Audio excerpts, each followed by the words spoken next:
Good evening and welcome, ladies and gentlemen, to another night of NGS action. We are keeping it here in Division D Northeast tonight, and we have going up Council of Mages against Wait Till 10. For those who joined me last night, we were Division D Northwest doing Infernal Affairs going up against Regen Nebula. They were currently the number 2 and 4 seed going at it. Tonight, we have the number 1 versus number 3 seed. So we've gotten top 4 action the last 2 nights in a row in this Division D Northeast. Last night went all the way 2-3 games. Tonight, I expect the exact same. For those who do not know, my name is Isaac. Welcome to the channel. Glad to have you here. Looking forward to some epic fights between these two teams. I believe Council of Mages, no, Wait Till 10. They're currently the number 1 seed with 10 wins, 3 losses with 2 dominations.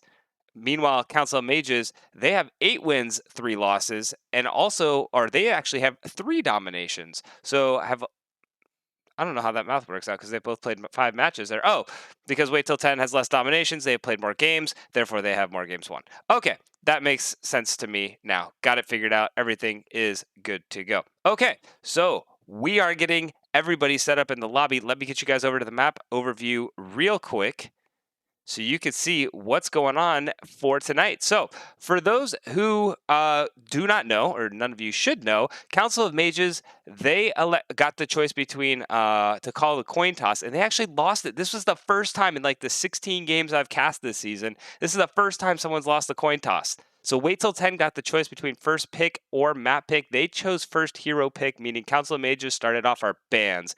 Council of Mages went ahead and banned Cursed Hollow and Alteric Pass. Wait Till 10 banned out Sky Temple and Volskaya Boundaries, meaning Council of Mages got to pick, and they are sending us over to Towers of Doom. Kind of a fun one to start off. It's really panicky when it's the one that's last. Kind of sets the tone for the first map of the series, kind of there. You know, the Towers of Doom, you never know who's going to win. It always comes down to the end. It's known as the comeback map. So we can see what's going on with these two teams in this matchup here. By the way, Joker, LOL, and Kurtalicious, thank you both so much for the follows. Welcome to the channel. Hope you're having a fantastic time. Looking forward to some good action. Joker saying Council of Mages greater than all. So coming in with the cheer for Council of Mages. And I know they have quite a big fan base, so we should see a lot of that coming out here in this series. But let me know, or I'm going to let these teams know, that I am ready to go. I'm kind of combining all these words right now. I'm just super excited for this match that we've got coming up here. These two teams, very, very good teams. Historically, they've been around in the competitive scene for a while. Council of Mages, they were in the Heroes Lounge for a while. They played also in NGS, I believe. I don't know if it was last season or 2 seasons ago. But then something came up with real life, so they had to drop out in the middle of the season, I believe. There you go. Maestro Cast has got it. I couldn't figure out the math all on the top of my head. That's why Council of Mages has won all of their matches. They are undefeated. They've just won a lot of 2-1s. Meanwhile, or Wait Till 10 did that. Meanwhile, Council of Mages, they did actually drop 1 map. I knew somebody's better at math than me out there. I just, I didn't get the chance to look into it too deep. But we are still waiting for another minute from these teams. Oh, going back to talking about these teams, Wait Till 10, they've been around for a while. They were in NGS last season, made it playoffs in Division D last season. And then they were also in the Zul'jin Distillery, or some of their players were at least in the Zul'jin Distillery under another name, played around in there. I recognize quite a few of the names in here. And so both these teams, it's going to be quite a lot of fun. Oh, there we go. Kurtalicious. See, this is why I love when fans come out. Father 3 had to have surgery, so Kurtalicious coming in with the knowledge on why Council of Mages had to drop. But they are back, and they are ready, and they are starting off their season very well, currently sitting in that number 3 spot.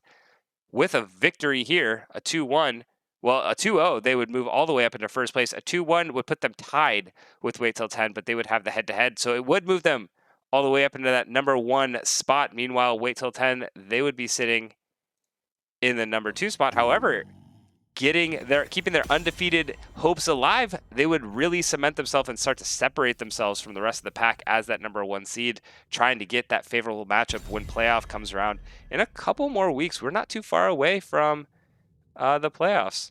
Okay, I'm not going to say that one Curlicious on stream, but I believe it. Sure, why not? Anyway, Towers of Doom, here we go. Looking at the matchups here, we're going to see a lot of, or I typically see a lot of focus on the meta bans. Diablo's a great tank to ban off first, coming in from Wait Till 10, but we also see bans typically focus on these offlaners as well, or the globals like Brightwing. So Brightwing going to get the axe here, and the offlane matchup is the matchup to kind of pay attention to. One team is gonna, both offlaners typically tend to double soak on this map. Not a lot of action goes on between, but if you get that mismatch or you get that potential like champion who has a favorable matchup, they can rotate in that offlane aggressively, putting the other person behind. So no targets there so far. Falstad and Ariel also getting banned out. Wait till 10, get first pick. There's still Nazeebo on the table, Vala on the table, both heavy in the meta picks right now. And Iceman gonna lock in the Vala. But Father 3 gonna pick up Johanna, and okay, Amusio gonna pick up the Anduin here. So we're gonna see Anduin, this light bomb, either light bomb falling sword, or it could just be a light bomb bless shield, or depending on, it could be a holy word of salvation. We don't know. But typically when you see the Johanna Anduin combo, the fun combo to try and get is that light bomb falling sword into the back line, locking down this Vala and making it easy for the rest of the team to follow up and dive in on that back line. Leoric picked up by J-Mac, Ronan picking up the Anubarak, Beetleman getting a lot of value on this map when you want to siege up the opponent's bot lane. So Anubarak going to be able to throw out the Beetles, get the siege going, pairs really well with like a Sylvanas if they want to. They already have the Vala, but can add a little bit more siege pressure if that's the way they want to go, or elect to go with that strong mage to push the lanes in their favor. But Leoric, great at double soak, good at rotations. Doesn't get countered by too many champions, has a few that he definitely gets countered by, but they don't necessarily have the best wave clear. So Leoric gonna be a very safe pick and combos well with the Vala, wanting to lock everybody in there so Vala can drop all sorts of damage into that Entomb. Is that Swago? Did I say that right? Swago. I'm gonna call you Swago. Swago coming in with the follow. Thank you so much for the follow. Appreciate it. Welcome to the channel. Hope you're having a fun time tonight. This is a very fun evening where we get to do lots of hot action. I picked this one up like 3 hours ago. This one was not picked up at all. And I was like, dude, it's the number 1 versus the number 3. We got to pick this thing up. Orphea and Rexar picked up. So Waffle going to take Rexar. And that is a favorite of his. Going to be able to run around Rexar. Going to be able to match Leoric. It counters Leoric pretty well, and it also does a fairly good job at double soaking using Misha Bear to get that soak. It can also control that rotation, putting Misha aggressively into the bushes while Rexar paths safely is going to allow Misha to interrupt Leoric's pathing quite a bit. Meanwhile, Orphea going to be able to follow up this engage with the Crushing Jaws. I don't believe she's going to go Eternal Feast. We will see what Diesel decides to go. But Uther and Asmodee picked up by Lady Ronan and Hannibal. Gonna round out the composition here, have the Divine Shield to keep Vala alive, let her have the carry potential. Meanwhile, more Siege coming out, not Sylvanas, but Asmodan. So he's gonna be able to put down quite a bit of damage as this game progresses, and this is definitely gonna be a globe, a Tide of Sin Asmodan, I anticipate. Zul'jin, gonna rend it out. Betnun, picking up the Zul'jin, gonna play a little bit for the late game. Zul'jin doesn't have the best damage early, but once he gets going and gets those sweet, sweet stacks, he will be able to put a world of hurt down onto the front line and gives Council Mages the opportunity to go front to back if Johanna and Anduin elect not to go with this Folly Sword, Holy Word of Salvation combo. But here we go. 2 teams are ready. These are the drafts into game number 1. We go. And I definitely have to give the early game, I mean, I don't know. Both these teams are kind of ramping up. Zul'jin wants to ramp up. Asmodan wants to ramp up. Vala and Orphea going to be able to put down a lot of early game punishment. Anubarak, great at picks. Johanna, great at crowd control. The wave clear potential, definitely I have to give the nod. I mean, both have good wave clear too. The only nod, the big difference I see right now is the Rexar versus Leoric matchup. I have to give the nod to Rexar in that matchup. Outside of that, I mean, I'm looking at wave clear. Both teams have good wave clear. I'm looking at camp pickups. Both teams have great camp pickups. Invade opportunity. Maybe I'll give Wait Till 10 the invade opportunity. You know, Nubrak has the opportunity to get in there, get onto camps, burrow in. Has the Uther as that secondary tank in the back line, so he can, you know, still peel for Vala and Asmodan while they go ahead and follow up on the Nubrak there, so they can catch in the rotations. Maybe in the early game, Wait Till 10 has the advantage. For sure, in the 10s, it's going to come down to these combos. But let's get these two teams introduced. On the blue side, we have Council of Mages. We got Waffle on the Rexar, Betnun on the Zul'jin, Father 3 on the Johanna, Musio on the Anduin, and Diesel on the Orphea. Meanwhile, on the red side, we've got Wait Till 10. We got Ronan on the Anubarak, J-Mac sitting on that Leoric, Hannibal on the Uther, I believe, Iceman on the Vala, and Lady Ronan on the Asmodan. Into the mid lane we will go. It definitely will favor Council of Mages. Any type of fighting going on in the middle. Zul'jin wants to get his stacks going. Orphea actually going for the growing Nightmare as well. So gonna try and get all three enemies with that single cast of the E. Gonna be a bit challenging, but Johanna is one of the champions that you want to have on your team to try and allow Orphea to get that opportunity. But Asmodan going for the Gluttony. Definitely gonna be this Titus and Asmodan. Gonna be able to put down a lot of pain in the late game. And Lady Ronan already sitting on 8 stacks. Gonna get a bunch more there. Look at 8 to 32. Lady Ronan stacking up like crazy here. Uther taking a fair bit of damage from that Orphea. Diesel putting out quite a bit of damage. And Betnun following Ronan down, putting down the damage on the Zul'jin on the chase. But Ronan turning around, running towards it. We got the hunt. Vala is here. Gets the vault. Gets the Hungering Arrow. Trying to get the kill. Nubrak jumps in and gets the kill. Orphea gets the return kill on Vala. And Nubrak falls as well. But first blood going over to Wait Till 10. Second and third to follow. Going in for Council Mages. Zul'jin on 6 stacks. Vala actually going for that Hungering Arrow, so going for more of a poke build. Wanting to put down a lot of damage with that refreshed vault at level 7. And we'll pretty much be kind of watching the Zul'jin and Asmodan for the stack game. See which one is going to kind of outscale the opponent on the stacks. Both teams just trying to pick up the camps right now. Definitely showing camp priority over to Wait Till 10. They have all 4 members. Meanwhile, the bot lane is getting pushed out by the remaining team of Council of Mages. But here comes the potential invade. Look, and they find Johanna here. Johanna pops the Iron Skin. Orphea is going to get the 3-man E right there. Boom. Quest completed, and now Orphea will be able to use that. I believe it is just the, eruption damage. So she's going to be able to put down quite a bit more. And the slow amount as well. So she's going to be able to put out quite a bit more damage and increase the slow with those E.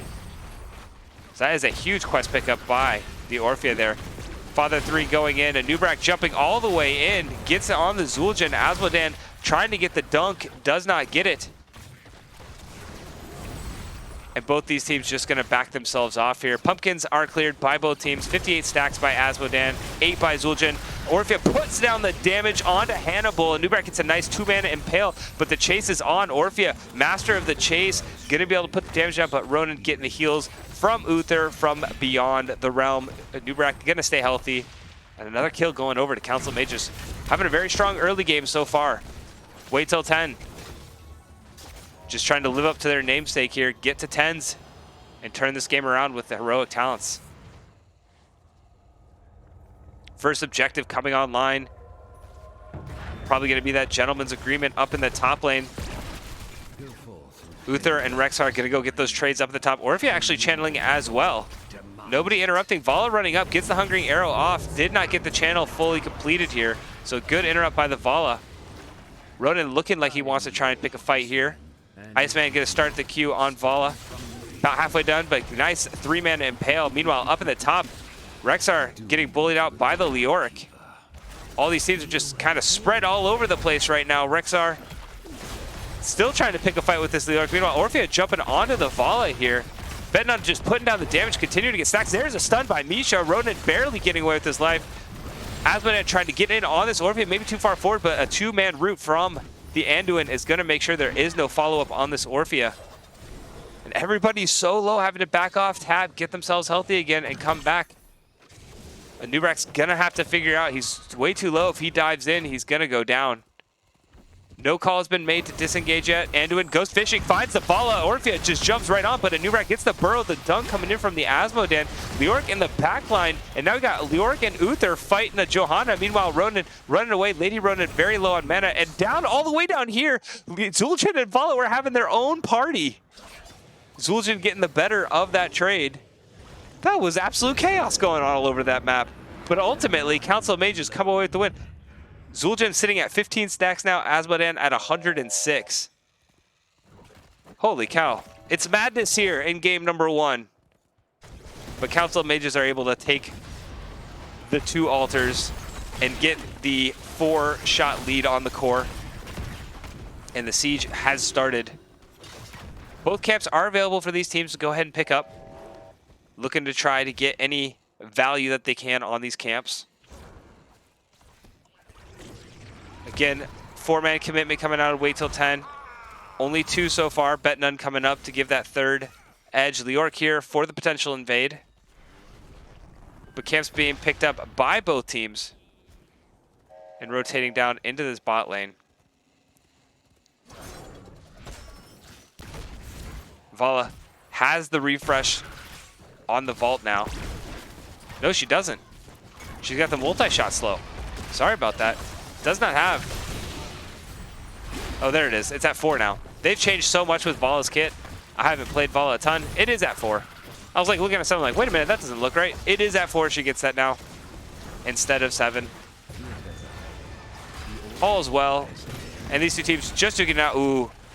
Orphea looked like she was going to get the combo. Nice 2-man impale by the Anubrak. The dunk coming in from Asmodan. Up to 148 stacks. Zul'jin at 19. And now Zul'jin starting those stacks of Twin Cleave at 6. Wants to get that extra damage. And to the mid altar we go. Both teams, 10s right around the corner, even in experience so far. Maybe both teams are just going to delay out, wait for the 10s to come online. Or will they try and pick a fight? 3-10, Anubrak down here with Zul'jin. Leoric and Rexar in the mid lane. Looks like both teams wanting their 10s to come online here. And 10s first online. It's D-Shield by Uther. Is the Titus in by the Asmodan and Tomb. Light Bomb Falling Sword combo is landed, but the D-Shield timed perfectly there. Prevents the follow-up damage. Here comes the Rexar Boars. And Lady Ronan continuing, gets this quest completed there, up to 200. And putting down the damage. Cocoon still available and Strafe from the Nubrak and Vala. A Tomb available as well. Everybody just needs to group together for this Leoric. They're trying to fight this Orphea. Orphea a little too far forward. There's the Entomb. Big Entomb catches the Orphea. Misha gets pulled out. And now the hunt is on. Wait Till 10 continuing to try and press this advantage. Many health bars are low. But Father 3 looking like the next to fall. Straight being popped by the Vala. Zul'jin has Tazdingo available. Sorry, no, he went the other ultimate. Excuse me. He did not go Tazdingo. Guillotine picked up by the Zul'jin. And ultimately, Wait Till 10 coming away with that victory there. So a lot of action being thrown down by these 2 teams. We can look at some of these ultimates. Most of them got popped. I believe all of them got popped. But it is going to be the Unleash the Boars by Rexar. It is the Crushing Jaws we saw by the Orphea. Light Bomb Falling Sword by the Anduin Johanna. And the Guillotine picked up by the Zul'jin. Meanwhile, Cocoon by the Anubrak. D-Shield by the Uther. Strafe Entomb by the Vala, Leoric, and the Tidusin picked up by the Asmodan. So 11 to 12, 32 to 32 on the core shots. I can't believe we're at 12 and it's only been 8 core shots. This game's about to bust wide open. And both teams looking to siege here in the bot lane. Nobody has control over the bot lane quite yet. Everybody on Wait Till 10 looking to get the siege going. Council of Mages grouping up as 4. Bet None getting very low. Vala putting down a ton of damage there. Zul'jin has to get out, so he's out of this fight, meaning Father 3 is in the fight without anywhere to go. The Guillotine thrown down, but it misses the 2-man route from the Anduin landed. Here comes the Light Bomb. The Falling Sword does not quite land. The Crushing Jaws, a little bit of chaos with the ultimates, but Rexar is here, throwing down the Boars. Vala getting low, use the Strafe, but Zul'jin, oh, he doesn't. Big dunk coming in from the Asmodan. 3 kills to none so far for Wait Till 10, and they are not done. They're looking for more.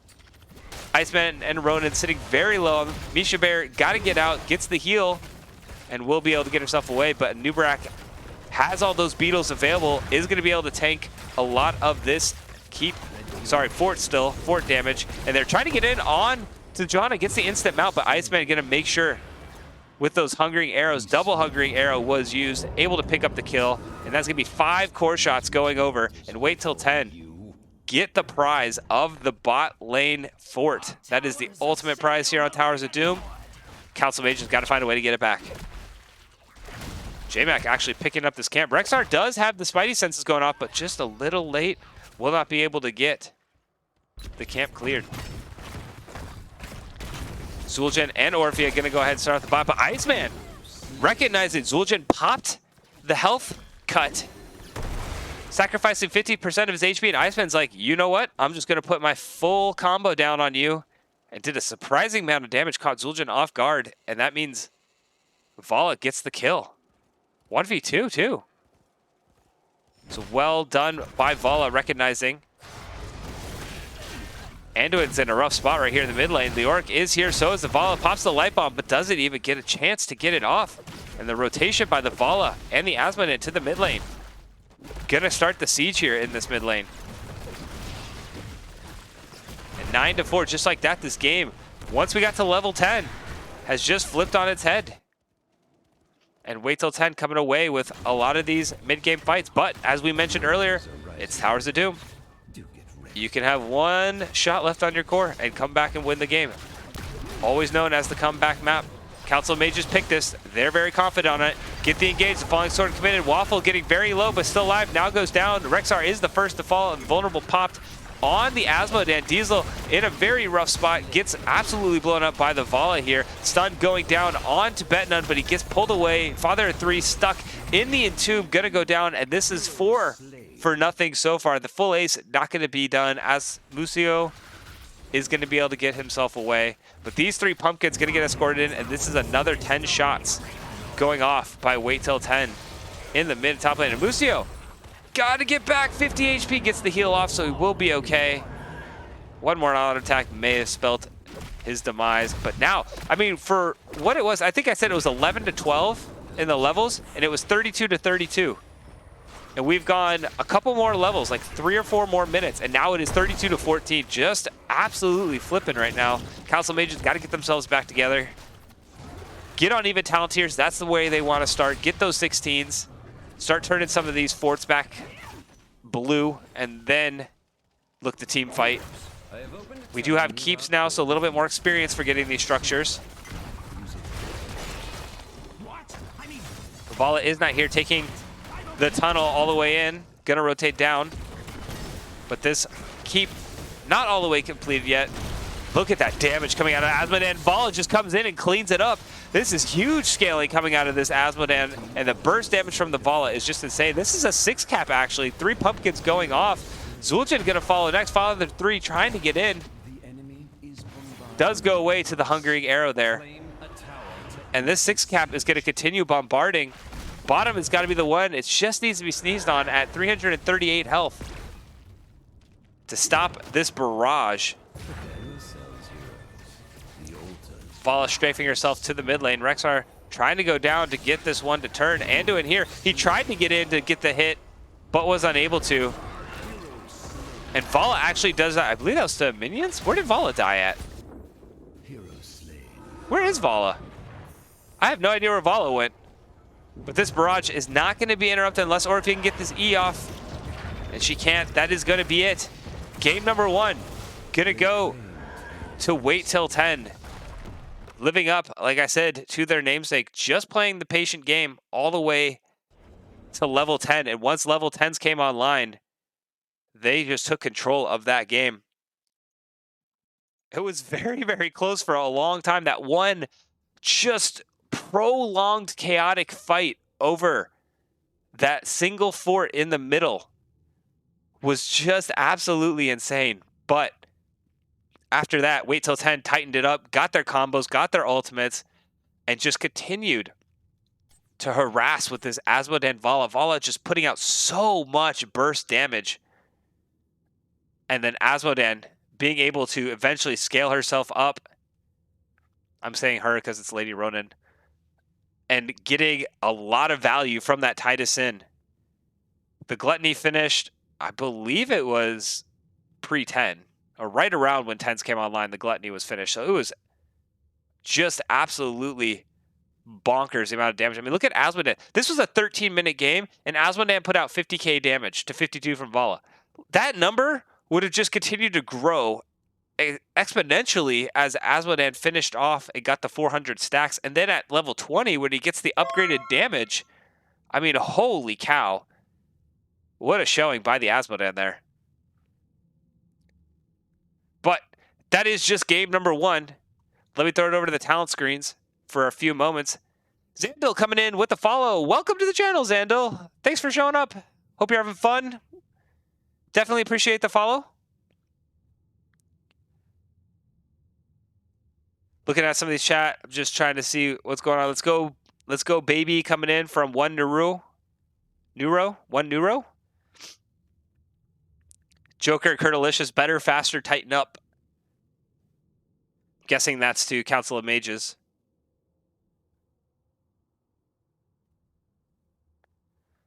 Man, I thought when Orphe got that E done, man, we were going to see a lot of damage. And Orphe did put out a respectable amount, 39k damage. So the damage was definitely coming out. It just seemed like they started getting a little bit separated in some of these fights, not using their front line. You know, Rexar definitely tried to come in and get some of those flanks. You could see the plays trying to be made, but just weren't able to quite finish off the kills. Definitely with the guillotine pickup, they were definitely trying to commit to this. Falling Sword, Light Bomb, get the stun, and then just line it up for Zul'jin to land a guillotine. You know, the Crushing Jaw guillotine. They had this whole combo set up. Unfortunately, just couldn't connect it. Wait Till 10 did a great job of staying spread out.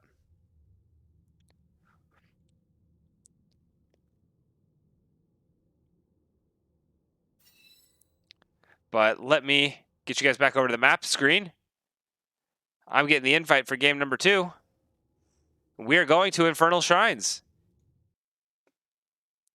Picked by the blue side yet again. It's Council of Mages setting us on over to Infernal Shrines. Infernal Show, I expected more out of that game. Yeah, I mean, I definitely... You know, it was very close for the first 10. Wait Till 10, they executed really well that post 10. And once you get behind on that bottom tower, it could really get difficult to catch back up. I definitely think Council Mages have it within them to take a game back here and send us all to game number 3. The guillotine seemed so disrespectful. I mean, yeah, I saw why they picked the guillotine for sure. They had this combo where they wanted to get the Falling Sword, the Light Bomb combo, let Orphea group everyone up with the Crushing Jaw after that, and then throw the guillotine onto everybody in the middle. So I definitely, that when they got grouped up with the Crushing Jaw, I saw the combo. The unfortunate thing is, Wait Till 10 picked up Uther, and you could see when they landed it, the Uther immediately, you saw it on the Asmodan, he immediately dropped that D shield and saved Asmodan from that entire combo. So Uther, you know, getting the, you know, not as much recognition as you probably should, just because we were talking about so many other things, but picking up the Uther and going with the D shield was huge because it negated a lot of that, I want this target, you know, kind of dead with this combo, and Uther could just throw the D shield down and be like, haha, no you can't. And so it really put a kink in the plans of this combo setup that Council of Mages tried to do. And then once that was burnt, they had no more ultimates really to rely on, and then Wait Till 10 just jumped right in. They burrowed in with the Anubrak. Uther went forward, got the Hammer of Justice. Asmodan, I mean, Vala was vaulting forward more than she was vaulting back. Vala had no fear that game, so I'm wondering if we're going to see a Vala banned out. So far, same bans coming out of these two teams, but Vala absolutely had no fear in that game.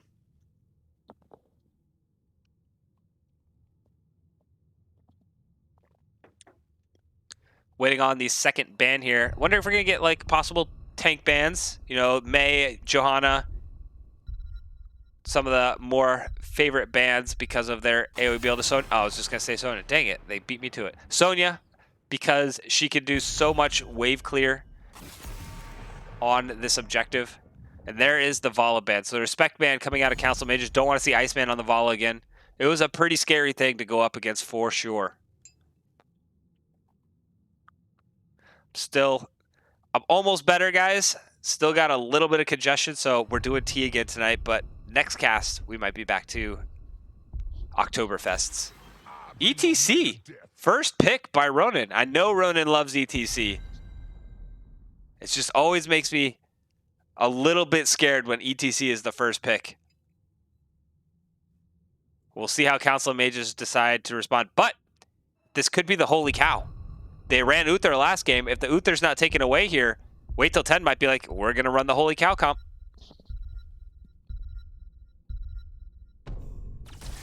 And they don't take it away. They go with Leoric. They steal the Leoric, and they pick up Stukov. Is this an insta-lock Uther? Oh, it's going to be the Ariel. And Tassadar pick up. FT, go with whiskey, my friend. Joker, that is so true. I should definitely go pour a small glass of whiskey. Maybe if this goes to a game 3, I'll go downstairs, pour myself a little glass of whiskey. Got some Santorin downstairs. That stuff's good. Japanese whiskey. Cassia going to be banned out by Council of Mages here. Ariel, Tassadar, ETC. I love Ariel. I can't play her worth a damn, but I love seeing other people who know how to play Ariel play Ariel. And Tassadar, great champion pickup on this map. Has a lot of AoE potential, a lot of burst potential. Follows up well with the ETC Mosh. And we'll see where Council of Mages decide to go with this. They need probably just one more Mosh interrupt. Don't need it from their assassins necessarily. Greymane picked up. Not a lot of melee so far coming out from Wait Till 10, so the Greymane's going to have to be... They're going to need more dive with the Greymane. They're going to go with Johanna again by Father of 3. If you're Wait Till 10, you just be comfortable with a double ranged assassin here. Force Greymane to really dive deep. So maybe pick up like a Hanzo. Even a Rainer would be fine. We don't want anything close. Don't want the Cassia. Don't want... Okay, Imperius. Got some good follow-up spears. Falstad. There you go. Falstad's a great pick. Could gust everybody away from Leoric and Tombs. Love the Falstad pickup here by Iceman. So now if you're Council of Mages, probably want to get your mage here. Maybe look for even the Hanzos to play themselves. Try and set up. But they're going to need some serious burst to allow Greymane to get into this backline. It's going to be... Ooh, Alarak. Diesel picking up Alarak. Kind of like it. Zandel saying hello. Hello, Zandel. How are you doing? Thank you for the follow again. Harkin, tea is good, bruh. It is good. I love tea. I love it, especially when I'm sick. Warm tea, or hot tea, is definitely the best thing when you've got a cold. But here are your two teams. Wait Till 10. They've got a very scary draft when they get to 10. But Council of Mages showed us in game number 1 that they can play it very effectively in the pre-10 phase. So we'll see if they can continue with that. Get some picks around this Alarak Greymane. That is a lot of damage and a lot of deletion coming out of those two champions. So if they can get those two champions in sync with the Stukov Silence, they're going to be able to get a lot of picks. So again, I have to give the nod to Council of Mages for the pre-10 game. Wait Till 10. They're getting the nod for when 10s come online. And really, it's going to come down to this ETC play. A lot of interrupts on the side of Council of Mages. But let's get these two teams introduced. On the blue side, we've got Council of Mages. We've got Waffle coming in on the Leoric. Father of 3 playing the Johanna. Betnun playing the Greymane. Musia on the Stukov. And we got Diesel on the Alarak. Meanwhile, on the red side, we've got Wait Till 10. We got Ronan on the ETC. Lady Ronan on the Ariel with the puppy cone. J-Mac sitting on the Imperius. Hannibal on the Tassadar. And Iceman That's a nice Falstad skin, actually. I really like that Falstad skin. On the Falstad. That is sweet. Into the mid lane we go yet again. May see a little more scrapping in the middle this time.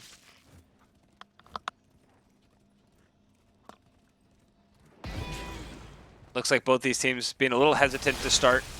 Tassadar just throwing out some friendly poke. The wave clear is starting off. Leoric already heading to the top lane. Alric getting a nice pull. Wants to be careful, doesn't want to get killed here. And here's the combo, the power slide by the spear from Imperious. Diesel getting very low. But Johanna able to condemn everybody together, making sure that Alric gets away safely. And Iceman gonna start the clear in the bot lane. Ronan rotating aggressively, trying to keep everybody from rotating down. Get some of these globes to get small. Leoric is starting the double soak, but gotta be careful of the rotation. Here we go. Ronan coming in with the power slide. Waffle going away up top. Using the Wraith Walk to get himself away. The rotation coming down by Wait Till 10 to get these minions in the bot lane. And that means Council of Mages is gonna start off their camp. Wait Till 10 gonna start their own as well. It's pretty much Wait Till 10 actually finishing off the camp first. Gonna rotate down in this bot lane. And now here we go. Down to the bot lane. Actually, Jake did pick out the Falstad there. Dives himself away, but Council of Mages went to go clear out the mid lane with the Greymane and Alrac, meaning they really can't contest this. So this is gonna go to Wait Till 10 in the bot lane. They want to prioritize getting a push in the mid lane. And here come Council, or Wait Till 10, trying to engage on Father of Three. Fortunately, Johanna, one of the tankiest tanks in the game, has the Iron Skin, could just walk herself away. So no skin off her nose. And these teams just rotating themselves around the map, not really looking to skirmish too much. Seen a couple power slides coming out of the ETC so far, but nothing else. Falstad going for the Magestad, going for the Q. Well, not the W Magestad, going for the Q build. Gathering Storm, pairing it with the Updraft at level 4. Getting the increased range. I love this build. This is one of my favorite Falstad builds. I love it so much more than the W build on Falstad. Especially into a pure dive comp, Alarac and Greymane. You're going to be able to, once you get the Boomerang at 7 and get those Qs up, already sitting at 20 stacks. If he can get to like 50 stacks on that Q with the Boomerang at 7, that damage is going to be critical onto this Greymane Alarac if they dive in too soon. So we'll just kind of continue to watch that coming out of the Falstad. But meanwhile, Alarac, once Alarac gets going, there ain't no stopping him. Alarac, one of the best scaling champions in the game. So we'll see if Diesel can get a few picks here on this first objective fight. 19 already picked up by the side of Wait Till 10. Council Mages just zoning them all off. But Ariel doing an excellent job keeping them all healthy. Clearing off the minion camp. And then we'll see the skirmish return. It is going to be the Arcane Punisher. Kind of that mid-tier Punisher. Both teams looking like they want to fight over so far. ETC sliding in, catches the Greymane. The piercing goes by the Imperious. Alarac trying to get the Tassadar in the back line, but Ariel healing everybody back up to full health again. So big heals coming in from the Ariels, 23 apiece, now 25 to 22.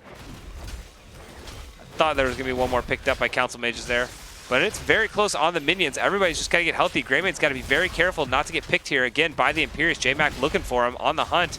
Johanna trying to get into the backline. Lady Ronan is pulled in. Greymane now does dive onto the Ariel. Doesn't have the burst quite yet. And Imperious gets the stun onto Diesel. Meanwhile, the Punisher is picked up by ETC. Condemned led by Johanna, but they got to get out. If this Punisher gets any stun, nobody's hit it. There we go. Johanna, nice pop of the Iron Skin. Imperious barely getting away.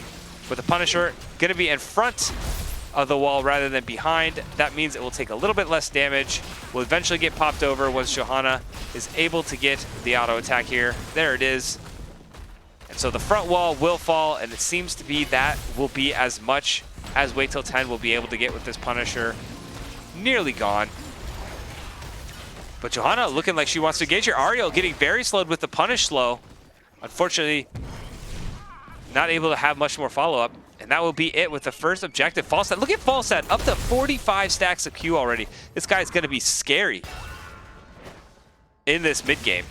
Going to see a lot of burst damage coming out. The Boomerang picked up at 7. The rotation down. Falstad is not here. This is a 5v4 for Council of Mages. They could get a pretty good fight. They're trying to get the pick on the ETC. Able to get it. Now looking for Imperius here. Condemn thrown out. The punish as well. Greymane jumping in. Imperius trying to get himself away, but Alarak going to make sure that doesn't happen. 2 kills going over to Council of Mages. Nice picks there. Getting that 5v4 fight. And are able to get that slight experience lead and try to transition that into a mid-game setup. Alarak at 114 stacks of sadism so far. Gonna continue to get scary as the game goes on.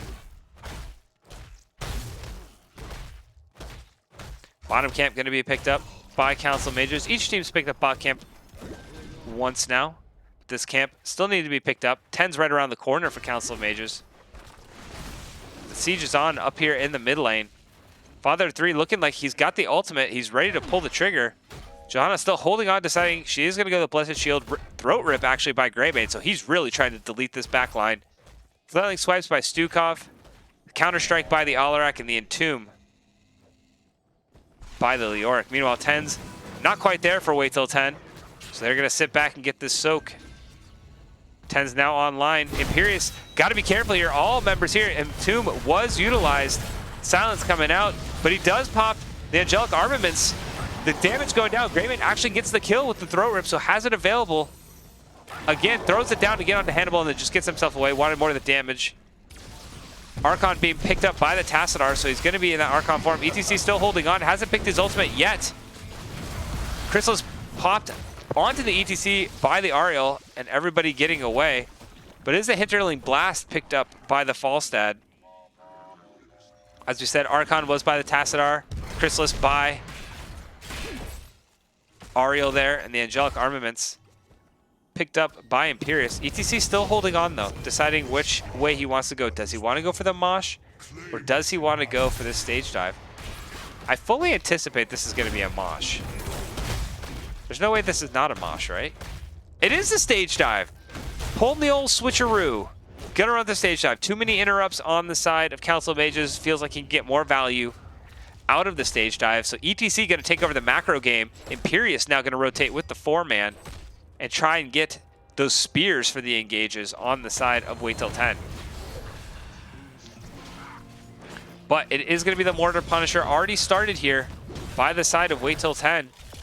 Council of Mages hanging back in tow. Big pickup on minions there. Leoric going up, and Alarak trying to get the pick onto the Falstad. Will he get away? It's so close. One more swipe there. Leoric gets the kill, and the 4-man rotating here. He could get the Entomb, holding on to it, thinking better of it, and waiting for a better Entomb to come.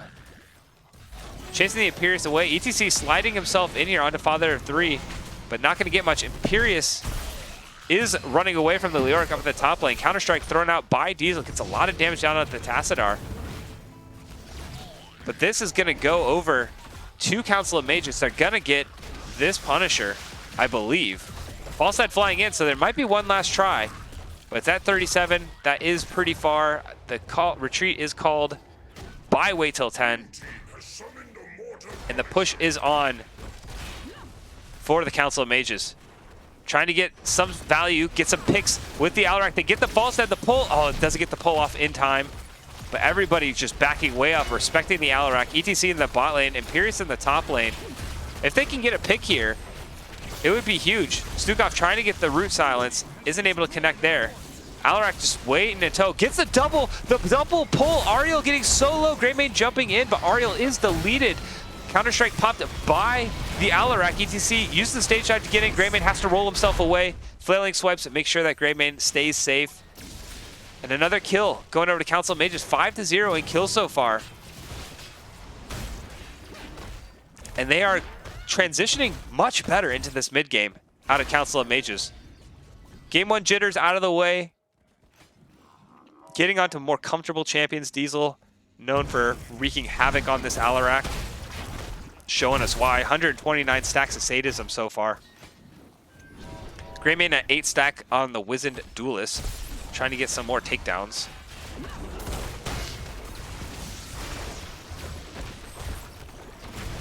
But it is the siege with the minions in the bot lane. Easy sliding in.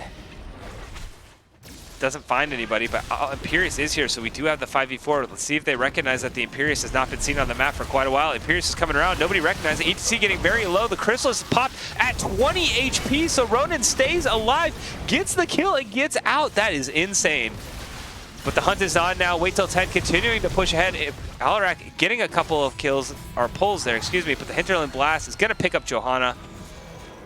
And my oh my, I have no idea how Ronan survived that. Was that like 20 health? Falstad gonna fly up through the mid lane, head on up to the top, and start fighting Leoric. Meanwhile, the invade is sounded by the side of Wait Till 10. They're going in with the ETC, Tassadar, Ariel, but we have both damage dealers alive. Tassadar getting very low, huge burst damage coming out of this Alarak Greymane combo, and they're continuing to chase Ronan. If Alarak gets his pullback up, can pull the Ariel, but Greymane very low, gonna have to back himself away. But they stopped the invade and are gonna be able to pick up the camp themselves. So well done by Council of Mages here. Takes a little bit of pressure off of them, and they're able to get their macro game going again, up a level. Still have 16 advantage. Alarak looking like he wants to hunt. They've got the ETC, the pullback, but ETC gets the W. Trying to run himself away, doesn't have a pull available. So gonna be able to just walk himself right on out of there. Council Mages going for the Infernal Affairs reverse sweep. I mean, it's possible. We saw it last night. Ronan goes down on the ETC. Stukov silence, make sure he can't power slide himself away. And this is going to be another fort picked up by Council of Mages. And I believe this is the map last night where the reverse sweep started. Infernal Shrines on map number 2.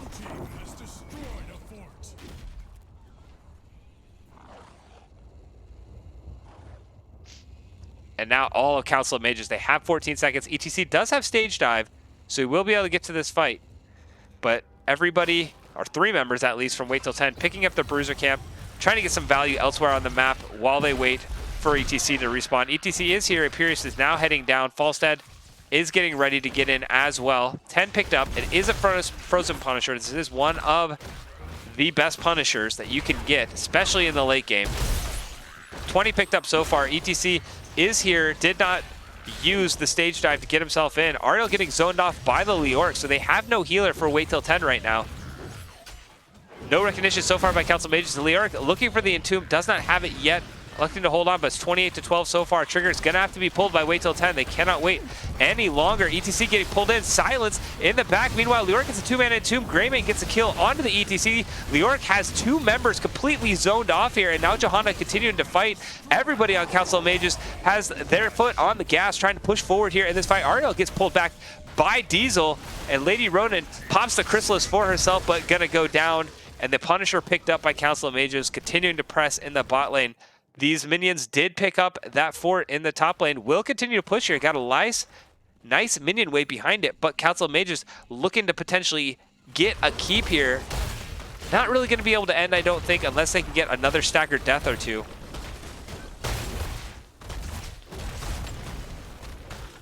But this Frozen Punisher is very, very healthy. They have the ability to follow up on the first jump here. It's going to be onto Falstad if he doesn't be careful. Okay, it is going to be ETC. The pull is on. The silence is there, but ETC power slides right before the silence. The keep has already gone down. Greymane able to pick that one up. And we'll see what Council of Mages decide to do. Do they push in or do they back off? It looks like they're ready to push in with the Punisher. Maybe not try to end, but get some core damage at least.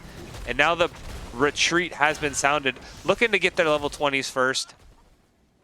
And do that by getting some camps. Any Dark Elf lovers in chat by Kurtalicious? Any Sylvanas mains out there? I'm not, but, you know. Council of Mages continuing to paint this map blue. Leoric able to pick up the Bruiser camp in the top. And 20s are just around the corner for Council of Mages here. Looking like they want to maybe try and get this Falstad. Johanna rotating herself around. Isn't able to find the Falstad. Backs herself off. 9-2 in kills so far. Council of Mages doing a much better job this game with their engages. Getting the picks that they want. And then using those few picks to press their macro advantage. Already having the bot keep, only losing the top fort just there in that last fight. And with the 20s online, they're looking to fight here. Diesel does not get that pull onto Iceman. ETC is right above in the bush. But oh my gosh, false set damage. Look at the Greymane burst coming out. Huge damage. Greymane able to get the throat rip on the false set, and Ariel caught in the entomb. That is going to be 2 kills going over to Council of Mages. And they're looking to potentially end the game here. All rotating down, some hitting the keep still, some going for the core. Imperius has arrived, but only Tassadar alive for the damage. Imperius gets the stun onto Stukov. Flailing Swipe 1, Flailing Swipe 2, not gonna pop. ETC gets the stage dive, getting in, but Ronin gonna get solo. The double pull by the Alarak. And another kill going over to Council of Mages. Tassadar getting low, and Council of Mages back up against it, but not buckling under the pressure. Gonna get the win here in game number 2 and send us all the way to game number 3. The reverse sweep dreams are still alive, ladies and gentlemen. And for 2 nights in a row, the series is going all the way to game number 3. Whoa! Wait, okay. For a second there, you saw Falstad look like he might be able to turn that around, but ultimately, the game going over to Council Mages. Man, I love when games go the whole series. I just get to cast more, and I love watching these 2 teams fight. We saw the number 2 and number 4 team go last night, and everybody expected to go all the way to a 3-set match. Why would the number 1 and number 3 team be any different? A lot of Falstad, or sorry, a lot of Council of Mages. I saw Falstad by Kurtalicious, and I said Falstad, but a lot of Council of Mages fans coming out, showing their support, and well-deserved for how poorly game 1 seemed to unfold for Council of Mages. They were in command pretty much that entire game in game number 2. So complete opposite of their game 1 showing. Meanwhile, Wait Till 10, just not able to pull off the combo. It looked like ETC and Imperius just weren't on the same page as to who was going to be the one initiating the engages and who was going to be the one in the off lane. And the Alarak was able to just abuse that with the pick after pick, and the Greymane able to put down so much damage with those throat rips. A lot of burst damage coming out of these 2 teams. This div is so wild right now from Infernal Show. Yeah, dude, this division's awesome. I love Division D. Division D is so much fun. It always seems just like it's back and forth every single series with this division down here.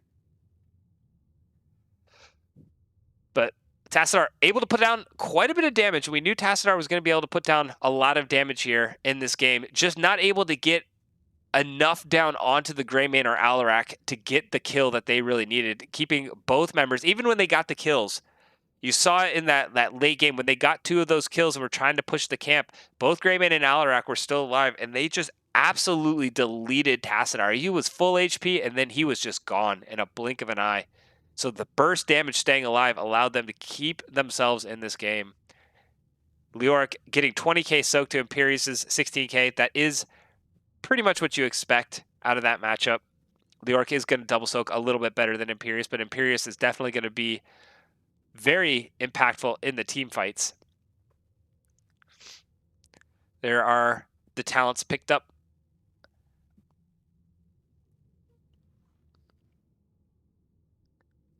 And I'm going to get ready for this game number 3.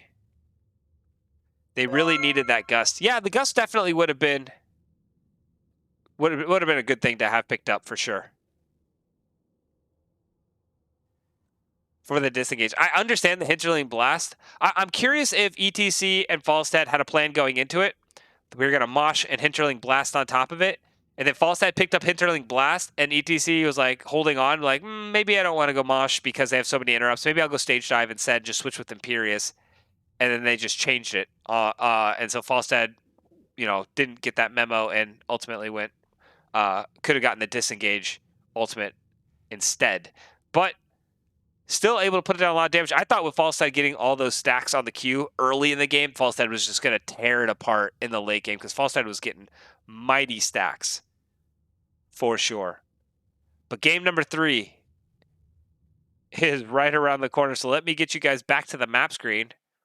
You can see my ugly mug one more time as I get loaded in to this last match. It is going to be Battlefield of Eternity, and it's going to be Council of Mages picking the map yet again. So wait till 10, wanted first hero pick, Council of Mages, send us over to Battlefield of Eternity. Both of these teams are ready. I am ready. By the way, Kavlor, thanks for the follow. Welcome to the channel. Hope you're having a fun time. Got to give his first time chat. I think wait till 10 is able to get game 3 and keep it at number 1. We'll see. Either team, whichever team wins this, I believe, is going to be that number 1 seed. But wait till 10. If they play like they did in game 1, I have no doubts that they will be able to take this game number 3. Slaw, you're handsome. Oh, man. Yeah, okay. That's funny. Thank you. I will never turn away a compliment, but my wife will definitely knock me down a couple pegs after hearing that. It's too funny. But Stukov banned by wait till 10. Brightwing banned out by Council of Mages. And we'll see. Already a little adaptation in the bans. Brightwing was banned in game number 1. Maybe it was banned in game number 2 too, as well. I can't remember.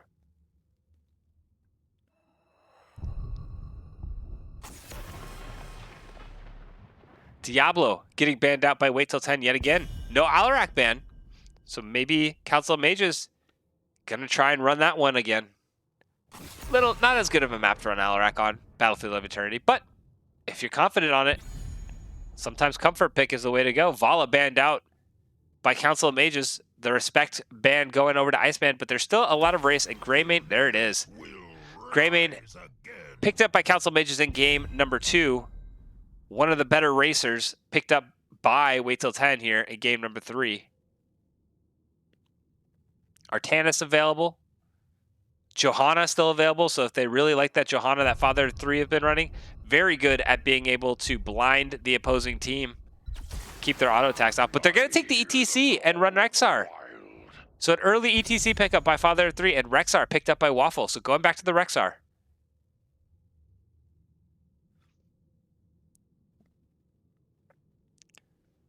So we got to get some Mosh interrupts coming out of wait till 10. They have the race advantage right now. Do they go for more race? Do they pick up Li Ming and get the best racing mage? Or they're going back to a Nubarak. And Lady Ronin going to run the Kale Toss. This is one thing I really like about wait till 10. It's really, really hard to target ban them because they have so many players that play in so many different roles. So they'll often switch it around. Lady Ronin played the Asmodan in game 1, then switched to the healer in game 2, and now back on the mage in game number 3. Last ban coming out from Council of Mages here, and it's going to be the Ariel. I don't know. I'm confused about that ban. Maybe you just don't want to allow Greymane to hyper carry with the Ariel. I can see it.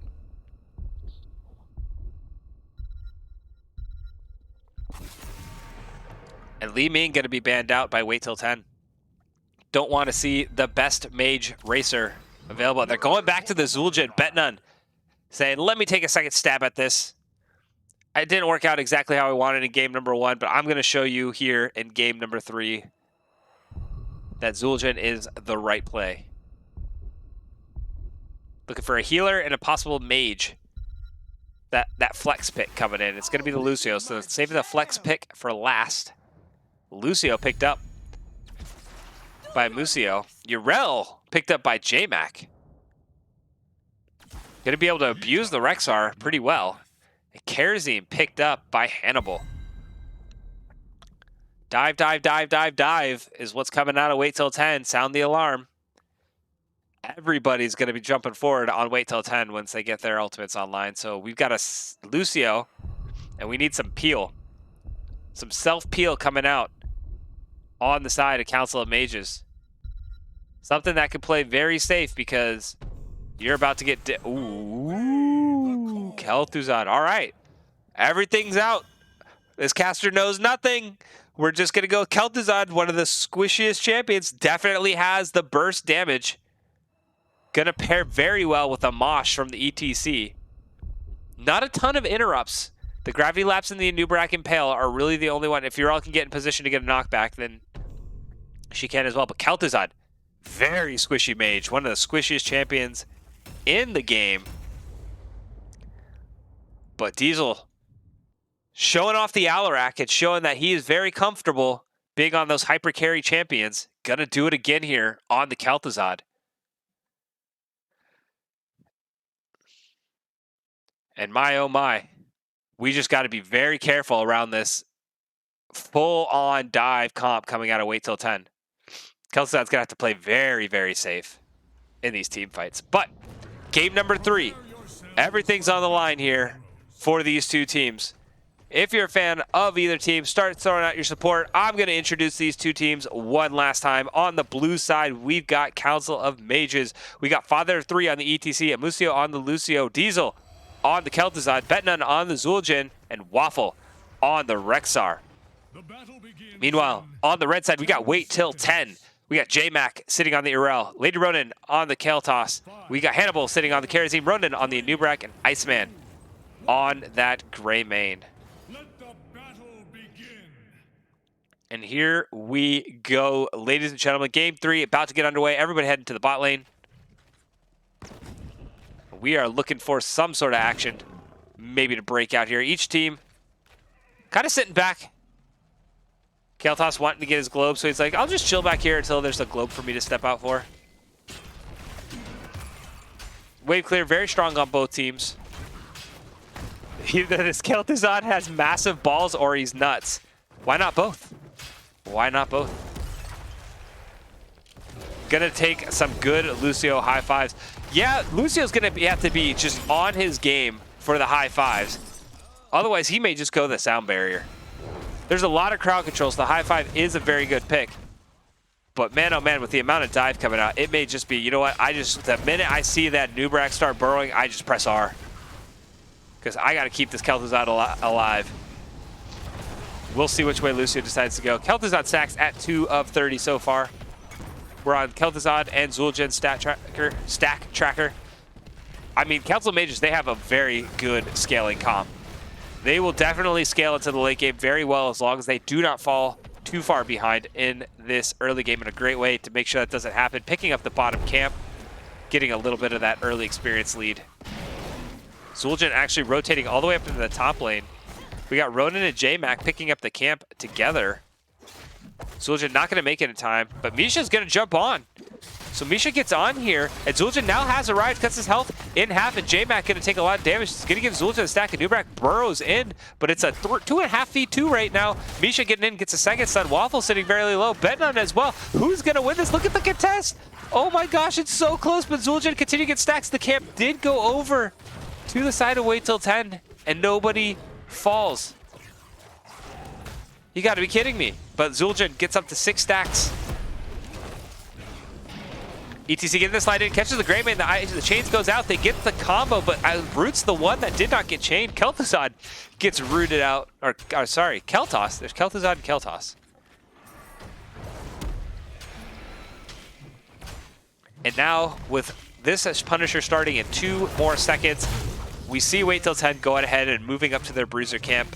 Camp not picked up yet by Council of Mages. They're going to head on over there, pick theirs up as well, and get ready for this first Immortal phase.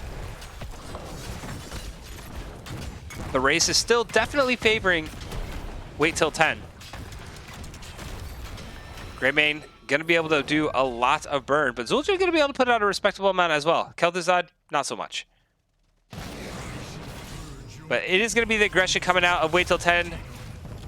Council Mage is going to be on the defense, but Lucio is in the top lane. Rexar had to back due to low resources, so that's going to give this halftime show advantage for sure over to Wait Till 10. There's really no contestation coming out. Urel and Lucio having a little bit of a spar up here, and by that I mean Urel is just beating up on the Lucio right now, but in the bot, Betnan gets engaged on by this dive comp, gets fairly low, but does not go down all the way, and halftime show picked up nothing so far for Council of Mages, and half the shield for Wait Till 10 so far. Council of Mages going to rotate over, Greymane going to start the burn, gets knocked back, and going to continue the burn, and Council of Mages, they're looking for the Kale Toss kill. They get it, but at what cost? The shred is still happening by the Greymane. Can they get themselves back up in time? ETC gets to slide through the Urel. Urel trying to get herself away. Oh, beautiful chains by Kel'Thuzad there. Huge play by Diesel, saying like, yeah, this is why I picked Kel'Thuzad. Look at that. And gets the play. 2 kills going over to Council Mages. This Punisher is very low, however, and death timers are very short. So they have to commit a lot of members staying over here. Zul'jin only going to be the one to run over. And he's starting to burn through. We'll see how this 4-man stacks. Anubrak coming in, but gets slid on immediately. Urel jumps on the Kel'Thuzad, able to get him, and gets in back. I believe he got booped back by the Lucio, so the chase is on for Diesel. But Urel gets knocked back, gets stunned. The chains go off. Another 2-man chain onto the Anubrak. Meanwhile, Greymane and Kel'Thuzad are trying to finish off the kill. Rexar does go down. That was not Misha. But Zul'jin able to get a lot of this shield down. It's only going to be about a quarter of a shield instead of a full shield. And this Punisher picked up, or Immortals, excuse me, not Punisher. That was last game. This game it's Immortals, picked up by Wait Till 10. It's going to go to the bot lane now. Let's see how much they get with it. They do have a full dive with a Siege hybrid. Anubrak going to help with the Siege. So they may be able to get a lot of value if they can get picks. And Lucio is going to be that pick. Gets knocked up with the Gravity Lapse. Anubrak gets the burrow, but didn't get the Impale. May have been on cooldown. So they aren't able to get the kill onto the Lucio, but are able to push in heavily without the healer being alive. And they can look to find another engage here. The Punisher has started the Siege. Urel rotating herself down, so it is a 5v4. Kel'Thuzad has no idea that Urel is right behind. But Urel just holding that, not going to jump in, thinking better of it, gets herself out, mounts up, and is going to run back to the top lane. Kel'Thuzad at 22 stacks, also at 4 stacks of the Phylactery. Did I say that right? Yeah, Phylactery. Needs 8 more to be able to hit that revive button in case he does go down. This is going to be number 5. Anubrak going for the full Hardened Carapace build. W build. So he's going to be very tough to take down by the Kel'Thuzad. Going to be a lot more tanky than Anubrak typically is. Which is a big thing that Anubrak wants to be, that front line when Urel's not here. But here we go again. Round 2 of this skirmish, but now it's Council of Mages who get the better end of that fight. Anubrak getting very low. Zul'jin starting to become a scary, scary man. 14 stacks. Gonna continue there. Second verse, not same as the first. And in the bot lane, 10's again right around the corners for both of these teams. 4-on-4 in the bot lane now. Almost full strength by both teams. Anubrak trying to get in, but the power slide committed here. Kel'Thuzad just jumps on, and Kel'Thuzad is gonna get deleted. That is a big pickup. The dive by the carry team, the gravity lapse was huge by Lady Ronin, and they're continuing the hunt here onto whatever target they can find. Immortals spawning in 16 more seconds. Rexar gonna go start up the Bruiser camp. Greymane gonna go pick up their own. So far, Rexar needing a little bit of help. Zul'jin coming on up, gonna give him a little bit of assist. Kel'Thuzad needing 3 more stacks to really start putting out a lot more damage here. Oops, wrong button, 2. 2 is the number I'm looking for. Currently sitting at 9k hero damage. That will continue to grow. But again, Wait Till 10, first on it. And the 10's, oh, a big mosh coming in, but Gravity Lapse immediately follows up. Father 3 getting low. Not able to get the Kel'Thuzad combo down on top of the mosh. Big, big interrupt. And Kel'Thuzad get thrown under the dive down into the back. Greymane misses the cursed bullet, but he gets in. Unstoppable popped on the Kel'Thuzad. And Urel starting to use that Ardent Defender to heal herself all the way back up. Zul'jin low, not dead yet. Urel jumps all the way in, doesn't have the Ardent Defender, and will go down. So 1-for-1 trades so far. The rest of these 10s to be talked about. Cocoon by the Nubrak, Ardent Defender by the Urel, Curse Bullet by the Greymane. It is going to be the 7-sided Strike by the Karazim, and it is the Phoenix picked up by Keltos. Meanwhile, on the side of Council of Mages, it's going to be the Boars picked up by Rexar. It is going to be the Fissure? Shadow Fissure, that's what it's called.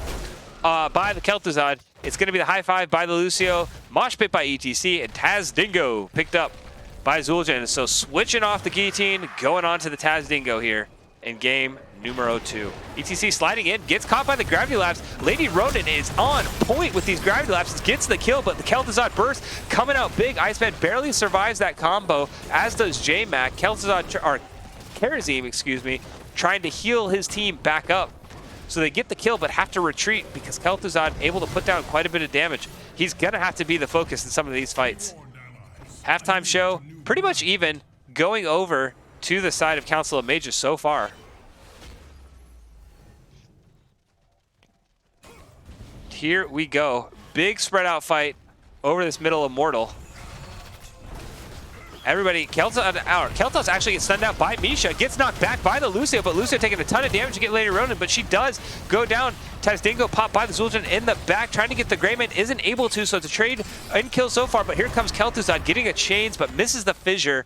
Iceman very low on the Greymane, so ETC continuing the fight, dives all the way in, but a 2-man mosh, 3-man mosh, excuse me. Kel'Thuzad groups them all up, doesn't have the Fissure available, but gets a lot of damage put down. Hannibal gonna go down as well, so 2 kills going over to Council of Mages. The Kel'Thuzad doing work here. ETC set him up that time, no interrupt with Kel'Thuz being down, and this is gonna be Council of Mages picking up the next Punisher, and are gonna start to be the aggressors with this Punisher.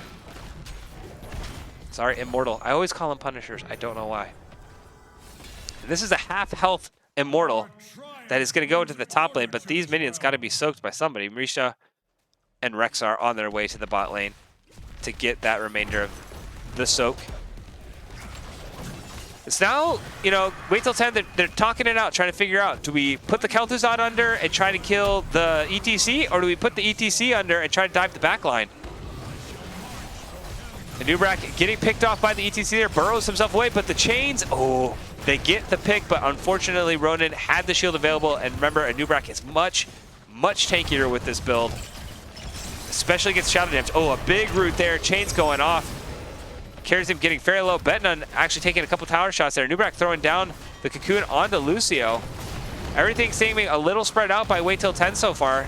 Gonna have to get themselves together back on the same page, but Urel coming up for the flank play. Nubrak diving in, knows the call is to dive, and here we go. Damage going down, Father 3 in the back line, getting fairly low, trying to pop the Mosh, catches the Nubrak. Meanwhile, Karazim and Urel dove all the way, didn't get the kill, and then 2-man knockback by Lucio, but he goes down. Holy cow, Hannibal and Iceman somehow took down Lucio, and so it's a 2-for-1 trade so far, and that looks like it's gonna be it. But with Urel coming up and Rexar not committing, this is a big win for Council of Mages, getting 2 kills, and ultimately Misha and Rexar continuing to do their little adventure here in the bot lane, picking up a fort. So it is a double fort Immortal picked up by Council of Mages, and they are starting to grow their lead here in game number 3. Father of 3, the Asian sensation, coming in with a huge mosh. Absolutely Curtilicious. That was a big old nasty mosh there. 3-man to set up the Kel'Thuzad combo. Meanwhile, wait till 10, looking to get back onto it. They're on even talent tiers now, but 16s are quickly approaching for Council of Mages. Gonna need them to be picked up here. So either we pick a fight before the 16s. It is a full 5-stack in the bot lane for Council of Mages. Urel trying to push out the top lane, relieve some of this macro pressure. If Urel can clear out this wave in the top, if they can defend very well, the Phoenix committed by the Kel'Thuz just to deter everybody away from this siege. They're taking a fair bit of damage, and Urel's going to continue to commit to the split push in the top. Try to reduce some of this macro pressure that has been created by Council of Mages here. And doing it successfully, has the minions pushing with her. Council of Mages have to back off, only getting a tower and the wall. So Urel going to get rewarded here with the fort in the top lane, I believe. We'll see what Rexar can do if he can get up there in time. I don't believe he will. Oh, maybe he will. I don't know. Maybe I'm crazy. Nope. Fort gonna go down. And so that is a fort picked up by Wait Till 10. And now with 16s down, they have to commit to the defense. Maybe get a little soak. It's gonna be they have to delay for quite a long time. Urel, one of the more excellent champions at being able to cause that delay, can jump in, jump out, turn herself about. But the engage is down onto the Zul'jin. The Nubrak dive in, 7-sided strike. He gets the Tazdingo off, and Kel'Thuzad, excuse me, gets a big combo down. ETC coming in with a huge Maj, gets 2 members. Kel'Thuzad, I'm mixing it all up. Don't worry about me. Game is still going on, and everybody's on the retreat from Wait Till 10. They are running, but ETC is on the hunt. Misha Bear gets the stun onto the Urel. She pops the Ardent Defender, trying to get herself back. And Lucio gonna try and get the boop. ETC with the knockback. Urel jumping forward. It looks like the defense or the retreat was successfully done by Wait Till 10. I swear to God, Kel'Thas and Kel'Thuzad are just way too similar. Holy cow. All right, so, but the most important thing is, even though they lost a member, they only lost 1. They didn't lose anything structurally, and they delayed enough that 16s are now online. Once the Nubrak gets its cocoon back up, Mosh is down, Tazdingo is down, they can look to re-engage this, defend, re-engage this, and maybe with the 16s, they can find the fight. And ETC's not waiting. Gravity Lapse going down. ETC Burrow going down as well, and the Impale. ETC is the target, doesn't get killed. Misha getting the 2-man stun onto Lady Ronin and Iceman, and now they're hunting for a Rexar.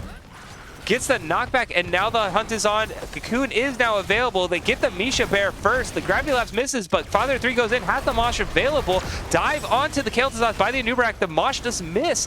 Zul'jin underneath in the Cocoon, and everybody on Wait Till 10 is pushing forward. They're the one diving. They're going for the backline. Living Bomb is spreading like wildfire from this Kel'Thas, and the Tazdingo is not going to keep Zul'jin alive much longer. Waffle trying to run for his life. Greymane on the hunt. Throws down that curse bullet into Misha's face for good measure. And Wait Till 10 get the 2 kills here. And that is exactly what they needed to get themselves back in this game. They are setting up defense. They have Urel going back for the minions. And Nubrak, the only one to defend here. It isn't very fast burn coming out of this group, so I still think they win the race. If the Nubrak just stays close, Greymane should be able to burn with Kel'Thas much faster, but it's going to be close. And ultimately, Greymane going to get the better of that combo.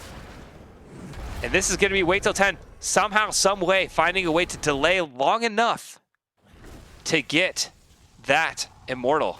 So there you go, ladies and gentlemen. Sometimes, even if you dive in and try to get the play down 16 talent tiers, if you can successfully disengage, you can be rewarded, and they got the delay for their 16s, found a good fight, and ultimately got this Immortal. Unfortunately, their minions were all the way back. They went back to clear them, so they're not going to get a ton of value. May get this bottom fort, though, and that looks like it may be about it. Urel not done, though. She's diving forward. ETC sliding in, the chains down onto the Urel. She's popping the Ardent Defender here. The combo going down to Nubrak, and that is going to be Rexar going under this time. 7-sided strike being thrown out. Rexar coming out, gets the stun, and another, oh, beautiful high five by the Lucio there to make sure Rexar did not get knocked back. That was like an MVP high five right there from Lucio. Otherwise, that Rexar was getting knocked all the way back into Wait Till 10 territory, and that could have been a disastrous pickup for Council of Mages fans. So here we go, 9-8 kills, 18-18. Everything, even Steven on the map. Both forts down, both keeps alive. You knew it was going to come to this, right? I mean, you got the #1 and #3 team going at it. It's going to come down to game 3. It's going to be really, really tight here in this game #3. But ultimate cooldowns right now favoring Council of Mages. They have everything up. Meanwhile, Anubrak and Urel still waiting on a couple of cooldowns. So Wait Till 10 does not want to pick this fight, but Council of Mages electing to back. May not have the ultimate timers. Don't want to force a fight. Want to live to fight another day. They do have a very slight experience lead still. So they will win the race to 20, all things even. Maybe try to use that very small window to find that level 20. But this Punisher is going to be coming online here. And this is going to be a huge Immortal. Maybe you know, game-deciding immortal, depending on how many people die in this team fight.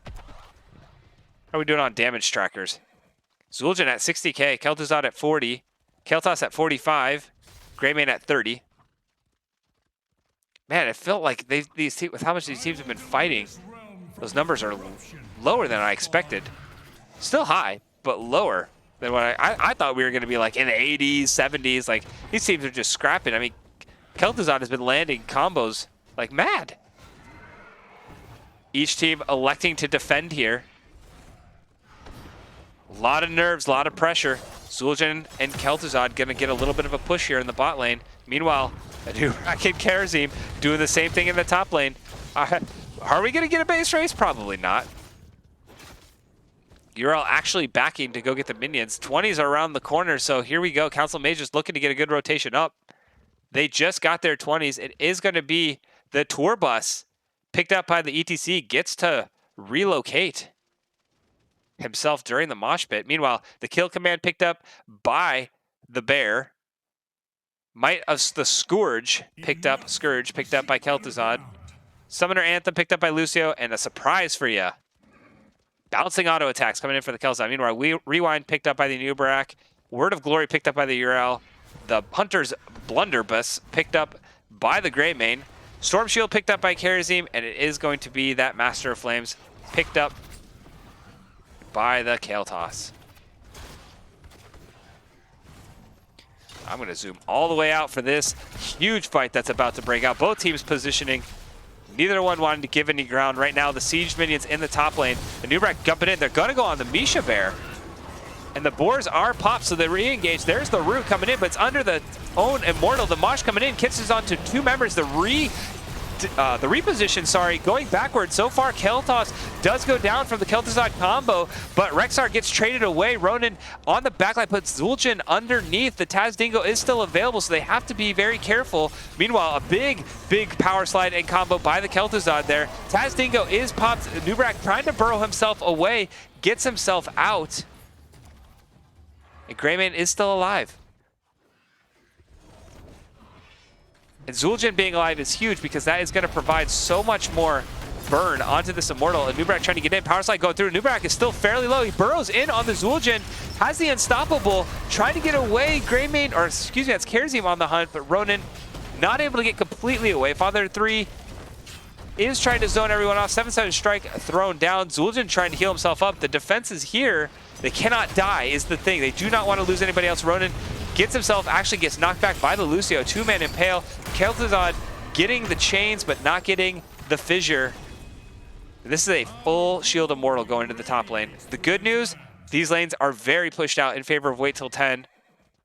So it's going to be, and they delayed for these death timers come up. They're going to have to meet this Immortal in the lane and either push past quickly or bring it all the way to the core. Looks like they're going to do the push pass. They've got the sneaky gank set up. Misha's not here. They know Misha's not here, so they can get this fight. They're looking for the Kel'Thuzad.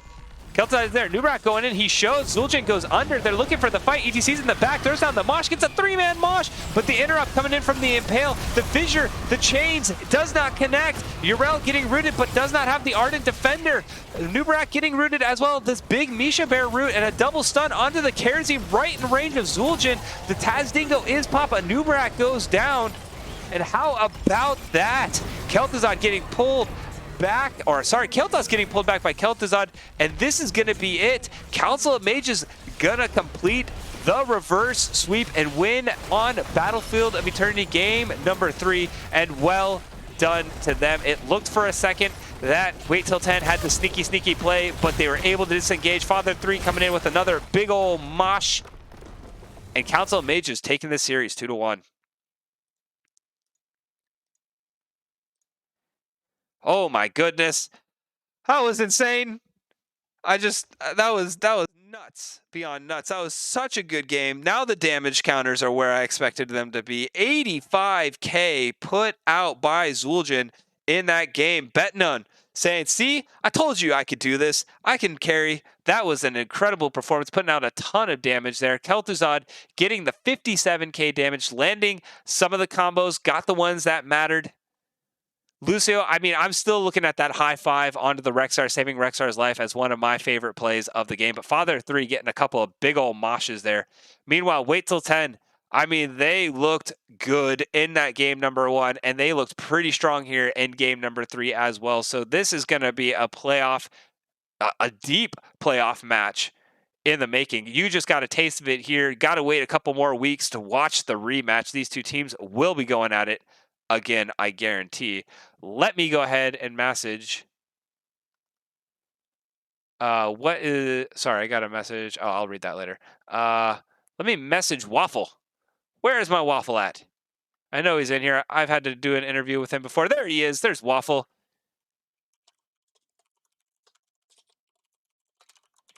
Let me get my possible interview with Waffle set up here. I'm going to jump into, I don't know, lobby 3. That sounds like one of my favorite ones.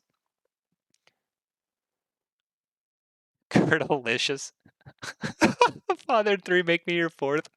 I love it. Yo, yo. Hey, how you doing? Sorry, I'm in the middle of a laugh. Delicious goes, Father of 3, make me your 4th. Oh, so great. I love the Council of Mages fans. They're such a great. Anyway, Waffle is here joining me. Congratulations on the 2-1 reverse sweep. How's the team feeling right now? Oh man, great man. I mean, that was the first place team, and you could see it. That was definitely the toughest team we've played so far. So just to be able to come back feels great. Yeah, I mean it looked like such a great series, from the get-go, looking at these two teams and stats, and the series definitely delivered. I mean, you knew Wait Till 10 was the number 1 seed. You had your research done onto them. It looked like that in the first series and the second match, there were maybe some target bans going in there. So what was your guys' overall strategy approaching Wait Till 10 with the homework you did? We knew that they were very good at chaining ults and chaining CCs. So we just kind of wanted to try to disrupt that as much as possible. Going through their um, match history, we saw that their 2 match losses came with an Ariel and Brightwing ban. So that's kind of what we tried to replicate in the first, and obviously that one didn't go well. So then the Vala balled out pretty well. So then we had to switch that to a Brightwing Vala ban. Yeah, and it seemed like that game number 1, the Vala was just the thorn in your guys' side. The Vala was able to put out so much of that burst damage. What was, what happened in that Towers of Doom game? It seemed like, the pre-10 Council of Mages was doing fairly well. You got a couple kills. Everything seemed under control. I believe at like both teams were at level 12, and it was like 32-32 on the structure. So it was very even. And then all of a sudden, it kind of just fizzled out. So talk me through kind of like what went through there, and then how the team kind of got recollected and ready for number 2. Yeah, definitely. The first match, Wait Till 10 100% came out swinging and really, really hit us in the mouth. Towers of Doom has historically been our bread and butter. It's always been our number one or our number one pick go-to map so far this season for NGS, and they were really, really able to take it to us. I think the big thing with that one is we're used to playing from ahead with the Leo. So when they took the Leo and then they banned the mouthfeel, I could have went with like a Zul or somebody to try to match the double soak, but Mm-hmm. instead I went with the Rexar, and we were thinking that we could team fight some more. But you saw that kind of after 12, they just kind of took off. I think at one point we were 3 levels behind, and it was just there was no that map's very snowbally, and there was no coming back in it for us, at least that time. Yeah, look, it just looked like, I mean, credit to Wait Till 10. I mean, like we said, the Vala put out a ton of damage. The Asmodan was putting out just a lot of damage as well, kind of setting the Vala up when everybody's chunked down to half health because of one Asmodan, Titus Sin Q combo. It's like, oh man, Vala's just looking to burst one of those people down. But we get through game 1, dust off the rust, so to speak, and then get into game number 2. You guys get to pick the map. Actually, you picked map all 3 games. Send us on over to Infernal Shrines and make some adjustments. So tell me how you guys decided you were going to approach a little bit differently that game number 2. I mean, the big thing was we were kind of practicing the falling sword light bomb combo. So that's kind of what we locked in first on Towers of Doom, and it naturally didn't go well. So we just kind of took all the notes we had for the last 2 weeks, all the comps we practiced, and we just kind of threw it out the window. And we were like, "All right, guys, just line up. We're gonna play. We're gonna get on some of our better heroes, and we're just gonna play. We're not gonna worry about trying to get these." Combos or wombos or anything off. And I think that's where you saw us a lot more competitive the next two games. Hmm. So going back, I noticed, you get the Alarak in game number two, going back to more just typical what I used to see Council of Mages comfort picks. 5-3 got the Johanna, Alarak. We get the Greymane with it. And it seemed like you guys switched gears a little bit, went more with this pick composition. But were able to execute it so well in the early game that it really never felt like you guys were on your back foot at all during that entire series. So, whether that was the plan all along. I mean, of course, we're going to be like, yeah, that was the plan all along. Yeah. But seemed like game number two was just a very, very Council of Mages kind of game. It really was no contention in that number two. As bad as game one was, that game two was the opposite. But then we get into game three, and you guys get the map pick a third time. What if you guys dug into your back pocket secret strats and thought you were going to get number three? Were you always going to go to Battlefield of Eternity, or was that more about we had to do some last minute research to figure out where to take them? No, I think it was if we did go to game three, we were always going to go to Battlefield of Eternity. I think Towers of Doom, when we picked Towers of Doom on the first match, that was because that was our favorite map. That was the one we felt confident. Infernal Shrines on the second match was because their two match losses this year have came on Infernal Shrines. Mm. And then with the way we were able to team fight on the second map, we thought, okay, what map promotes the most fights? So we're just gonna go to BOE, and it ended up working out. All right, so sending us over to BOE, we get the opportunity to let this Council of Mages, it was basically a redemption game. You pull back the Rexar, you pull back the Zul'jin, change a couple of small things here or there, but main thing was stealing the ETC away. How did that decide to play into the combo here, and what was your strategy going into this game number three? Well, we kind of figured we would get the ETC when they first picked ETC. It was obviously more of a denial pick, I think, than them actually taking it because that's one of their better heroes, in my opinion. I could be wrong. And the fact that they denied us the ETC and we were still one, and we still won, we figured we were gonna get it there. And then they were very melee heavy, so we went with the KTZ minus the Kel'Thas, and Rexar's my best going for, or Rexar's my best hero. So it was just kind of get everybody on what they want to play the best, and that's how that one kind of worked out. Yeah, and I mean, worked out really efficiently for the team, getting that Kel'Thuzad chains. It was really interesting. We were really curious, like, picking Kel'Thuzad into this full on dive comp that was already, established from the side of Wait Till 10. So somebody said there, like, okay, Diesel, do you have big balls or are you just nuts? And I said, why not both? Because that was a very, very high risk, high reward kind of pick, but it definitely shone brightly there. But I was curious, it was back and forth the whole game. Comes down to this final, immortal phase. You guys end up coming away with it.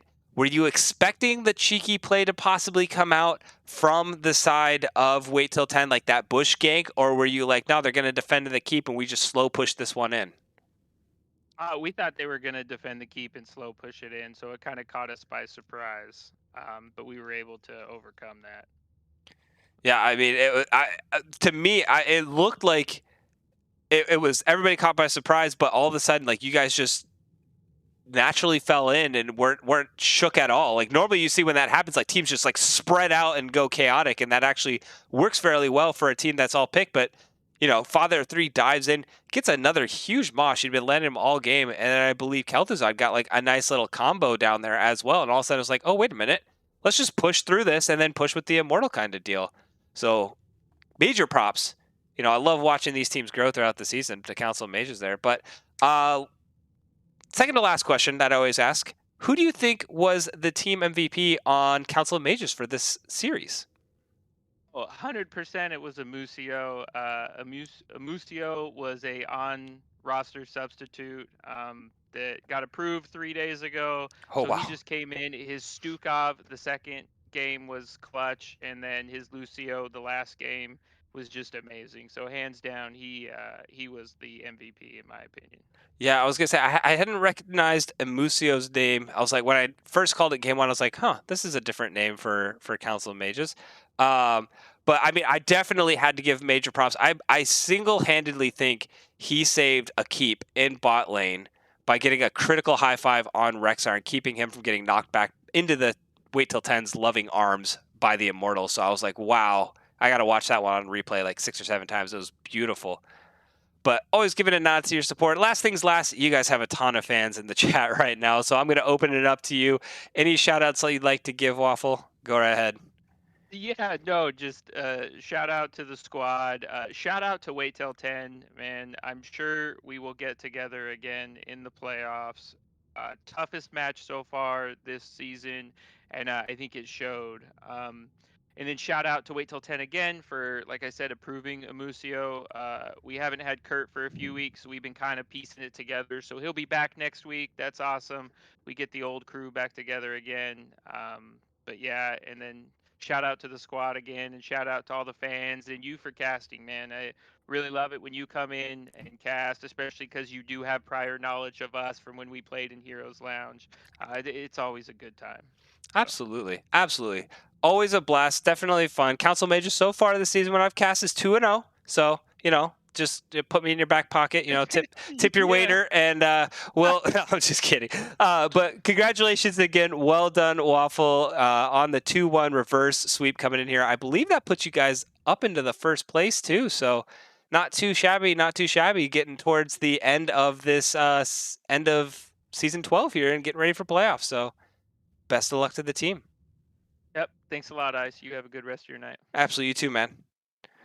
All right, ladies and gentlemen, that was Waffle, captain of Council of Mages, coming in with the 2-1 reverse sweep. You love to see it. 2 nights in a row, we have done Division D Northwest, and 2 nights in a row, we have had reverse sweeps being committed by the teams. This division is just so fun. It is all sorts of craziness going on. So thank you all so much for coming out here, dropping the support, dropping all the follows. I mean, I'll read these all off one more time because I got to get through all of these. Joker, Kurtalicious, Swago, Zondal, Cavalor, thank you all so much for the follows. Definitely appreciate all the support you guys have coming on here. I'm going to go find us someone to raid because why not? Got to give more love to all these streamers. There's tons of HOTS action going on. I usually get the last game of the night. This is the first game of the night, so this is a little different for me. So we're going to go ahead and raid over. I'm going to go raid us over to 130 Aragon. He's got a Nexus division, or excuse me, a Heroic division matchup between Archon and I Just Enjoy Breadman. That's going to be some really good stuff going on over there. So when you get over there, drop a follow, make sure you raid, make sure you shout out where you came from. And like I always say, it's September. Subscriptions are 50% off. So drop a sub or two for this guy. And, I believe he's a newer caster going on. I'm not entirely sure. I don't recognize the name. That's why I'm rating it, kind of deal. But make sure you drop some love, give a shout out, and thank you all so much for coming in. Definitely appreciate it. Always have a fun time on this channel. Lots more to come the rest of this week. But for tonight, that is it from me. Have a wonderful night, everybody. I'll see you here next time. Take care, everyone.